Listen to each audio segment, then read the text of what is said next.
Hello everyone, আশা করি তোমরা সবাই খুব ভালো আছো। আমিও মোটামুটি আছি। আজকে এমনি কোনো ডেলি কাজের ব্লগ দিচ্ছি না। আজকে আমি একটা রেসিপি করছি। তোমরা তো টাইটেল দেখে বুঝেই নিয়েছো যে আজকে আমি কি বানাচ্ছি। আজকে বানাবো চিকেন চাপ। তো কীরকম করে খুব সহজেই বানানো যায় বাড়িতেই চিকেন চাপ, এবং পুরো রেস্টুরেন্টের মতো হয়, সেটাই তোমাদের সঙ্গে আজকে আমি শেয়ার করব। তো চলো দেখে নেওয়া যাক। প্রথমে আমি এইরকম একটু বড় সাইজের পিস মাংস নিয়েছি, আর মাংসগুলোকে একটু ছুরি দিয়ে একটু কাট লাগিয়ে দিয়েছি, যাতে আর কি মশলাগুলো ভিতরে চলে যায়। আর আরেকটা মশলা আমি বানিয়ে নিচ্ছি। এখানে জিরে রয়েছে, মরিচ রয়েছে, জায়ফল, জয়িত্রী, জায়ফলটা একটু ছোট্ট টুকরো নিয়েছি, বড় এলাচ আছে, আর হচ্ছে এখানে গোটা গরম মশলা আছে।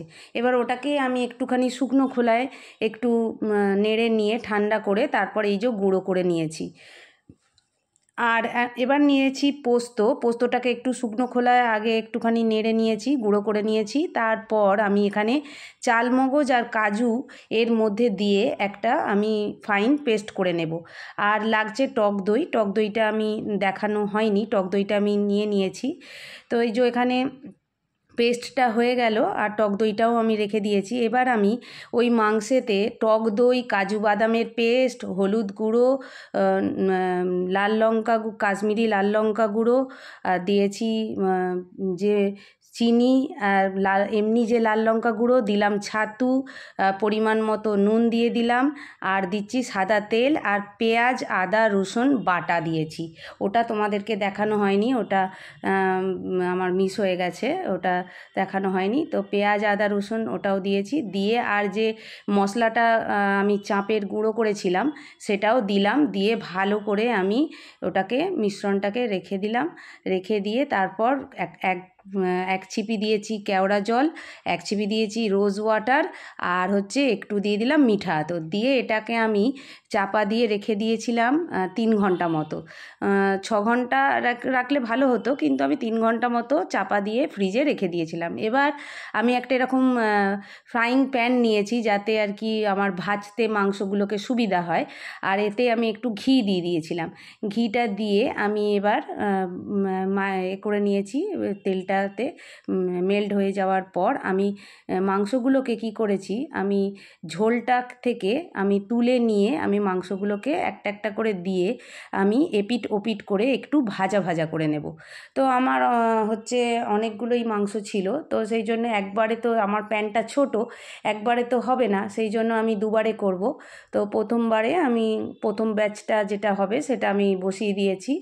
তো আমি আরও একবার হচ্ছে মশলা কী দিয়েছি আমি বলে দিয়েছি এখানে টক দই, কাজু বাদাম, পোস্ত, চালমগজ বাটা দিয়েছি পেঁয়াজ, আদা, রসুন বাটা, আর দিয়েছি চাপের যে মশলাটা করে রেখেছিলাম ওটা দিয়েছি, সাদা তেল দিয়েছি, হলুদ দিয়েছি, কাশ্মীরি লাল লঙ্কা গুঁড়ো দিয়েছি, এমনি লাল লঙ্কা গুঁড়ো দিয়েছি, একটু ছাতু দিয়েছি, দিয়ে ভালো করে বাইন্ডিং করে রেখেছিলাম, মানে মিশিয়ে রেখেছিলাম।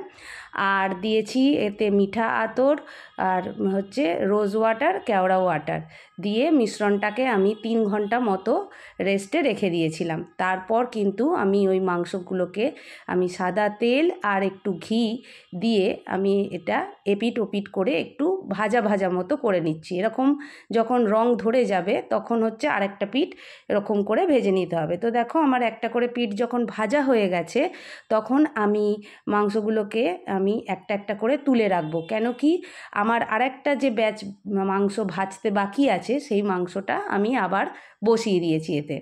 আর এই যে এগুলো প্রথমে ব্যাচে ভাজা হয়ে গেছে, আর ওই মাংসটা আবার বাকি আছে।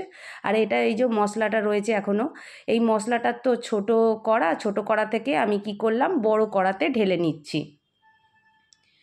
এরপর ওই চিকেনটা যখন ভাজা হয়ে যাবে তখন আমি কি করেছি, বড় ওই যে কড়াটাতে মশলাটাকে বসিয়ে একটু ফুট ধরিয়ে নিয়েছি। যখন একটু মশলাটা ফুটে গেছে 5 মিনিট মতো, তখন আমি কি করেছি, ওই যে ভাজা চিকেনটা ছিল সেই ভাজা চিকেনটা দিয়ে আমি হচ্ছে ভালো করে নাড়াচাড়া করে নিচ্ছি। এই যে দেখো কি সুন্দর কালার এসে গেছে।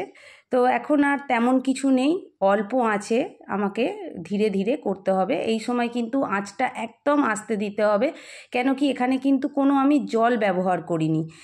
তো যেহেতু কাজু বাদামের পেস্ট আছে, কড়াতে লেগে যেতে পারে, সেই জন্যে আমি এপিট ওপিট করে খুব সাবধানে আমি করেছি। করে এই যে হয়ে গেছে আমার চিকেনটা, প্রায় একদমই সেদ্ধ হয়ে গেছে। আমি লাস্টে দিয়ে দিয়েছি একটু হচ্ছে ওই কেশর মেশানো জল দিয়েছি।